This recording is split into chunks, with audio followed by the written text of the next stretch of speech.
दोस्तों वीडियो पसंद आए तो लाइक शेयर व चैनल को सब्सक्राइब करें। कमेंट बॉक्स में ज़रूर बताएं वीडियो कैसी लगी। एक बड़ा ही समृद्ध और खुशहाल राज्य था। इस राज्य का राजा बड़े ही साफ दिल का सेवाभावी और भगवान में अटूट विश्वास रखने वाला था। राजा को किसी चीज़ की कोई कमी नहीं थी। राज्य के सारे लोग राजा से बेहद प्यार करते थे और उसका हर कहा किसी हुक्म की तरह मानते थे। फिर भी राजा जैसे जैसे बूढ़ा होता जा रहा था वो दुखी रहने लगा था।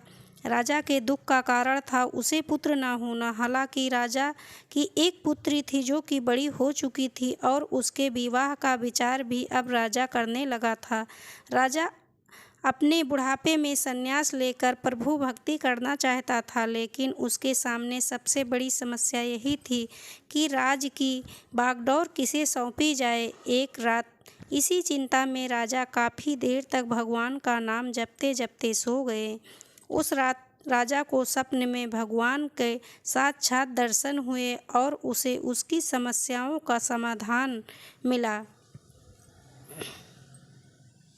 सवेरे उठते ही राजा ने बड़े प्रसन्न मन से एक सभा बुलाई और ऐलान कर दिया कि उसके महल के दरवाजे पर जो सबसे पहला आदमी आएगा उसी से राजकुमारी की शादी की जाएगी और उसे ही राज्य का राजा घोषित किया जाएगा। सभी लोग जो सभा में मौजूद थे राजा का ऐसा अजीब ऐलान सुनकर काफ़ी अचंभित हुए, लेकिन सभी लोग जानते थे कि राजा बिना बात के ऐसा कोई भी मूर्खतापूर्ण काम नहीं करेंगे।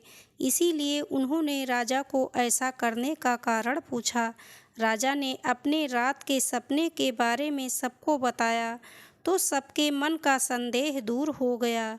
राजा के ऐलान का तुरंत पालन किया गया और थोड़ी ही देर बाद सैनिक एक युवक को सभा में लेकर आए जो मैले पुराने कपड़े पहने हुआ था। राजा ऐलान के अनुसार गरीबों को राजा बना दिया गया। राजकुमारी से उसकी शादी भी कर दी गई। कुछ ही दिनों में बूढ़ा राजा अपना सब कुछ त्याग करके प्रभु भक्ति के लिए सन्यासी बनकर जंगल में चला गया। धीरे धीरे नए राजा ने राज्य का सारा भार संभाल लिया और बड़े अच्छे से शासन करने लगा। राजमहल में एक गुप्त कमरा था जिसके दरवाजे पर एक बड़ा सा ताला लगा रहता और इस ताले की चाबी नया राजा हमेशा अपने पास संभाल कर रखता। हर हफ्ते एक दिन राजा उस कमरे का ताला खोलता और आधे एक घंटा उसमें बिताने के बाद फिर से उसे ताला लगा देता। उस चाबी को राजा कभी किसी को छूने भी नहीं देता। अगर कोई उसे छूने की कोशिश करता तो राजा गुस्सा हो जाता। सेनापति, खजांची और सभी मित्रों बड़ी जिज्ञासा के साथ उस कमरे में क्या हो सकता है यह जानना चाहते थे। सभी के दिमाग में यही सवाल घूमता रहता कि आखिर खजाने की चाबी खजांची के पास,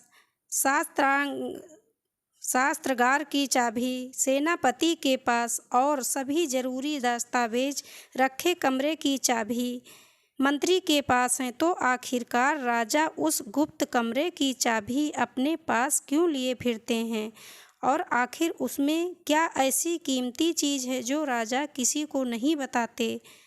इन सभी के लाख कोशिशों के बाद भी राजा ने कभी भी उन्हें उस कमरे में क्या है उसके बारे में नहीं बताया।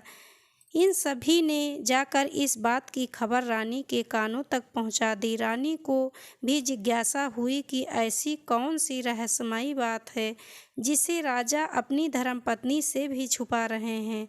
रानी ने राजा से उस रहस्य को जानने के लिए हठ पकड़ लिया। रानी ने खाना पीना सब त्याग दिया।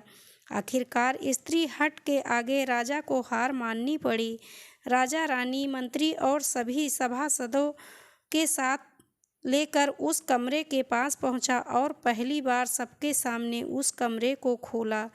सभी देखकर हैरान थे क्योंकि उस कमरे में कुछ भी नहीं था सिवाय एक फटे कपड़े और दीवार पर टंगा हुआ था। मंत्री ने फटे कपड़े को अपने हाथ में लेते हुए कहा, राजा महाराज, यहाँ तो इस फटे कपड़े के सिवा कुछ भी नहीं है। तब राजा ने कहा, यही तो मेरा सब कुछ है। जब जब मुझे किसी वस्तु का घमंड होने लगता है या जब मैं अपने आप को दूसरों से उत्तम समझने लगता हूँ, तब तब मैं इस कमरे में आकर अपने इन फटे पुराने कपड़ों को देखता हूँ और मुझे याद आ जाता है कि जब मैं इस राज्य में आया था तब मेरे पास इनके अलावा कुछ भी नहीं था और मेरा सारा घमंड ख़त्म हो जाता है।